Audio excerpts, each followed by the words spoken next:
ஆம்பூர் நகர ஆணையாளர் மற்றும் நகரமன்ற தலைவர்களுக்கு ஒரு அன்பான வேண்டுகோள்.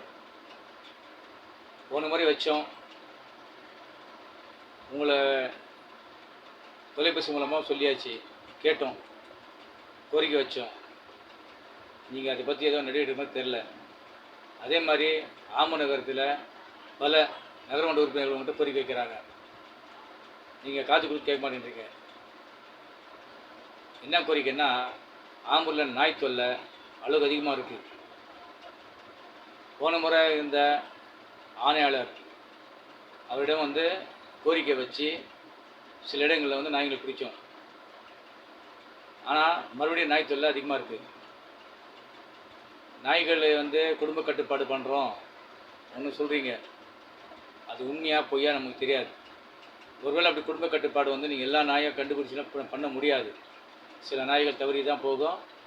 அது மூலமாக பல நாய்கள் பிறக்கத்தான் செய்யும். நாங்கள் என்ன கோரிக்கை வைக்கிறோன்னா, தயவு செஞ்சு விலங்கு நல வாரியம்கிட்ட முறையிட்டு இல்லை அவங்க கூட இணைந்து ஆம்பூர் நகராட்சி நாய்கள் மறுவாழ்வு மையம், நாய்கள் இன்ப மையம் ஏதோ ஒன்று ஓப்பன் பண்ணி அங்கே போய் நாய்கள்லாம் எடுத்து வச்சுக்கின்னு அது கறி சோறு போடுங்க, இல்லை தயிர் சோறு போடுங்க, உங்களுக்கு புண்ணியமாக போகும், மக்களை காப்பாற்றுங்க. இல்லை நான் இந்த பிரச்சனை பெருசாகிட்டு மக்களாக இணைந்து போராட்டம் நடத்த வேண்டிய சூழ்நிலை வரும். அதை தவிர்க்கிறது மாதிரி உங்களை அன்போடு கேட்டுக்கொள்கிறோம். தயவு செஞ்சு நடவடிக்கை எடுங்க.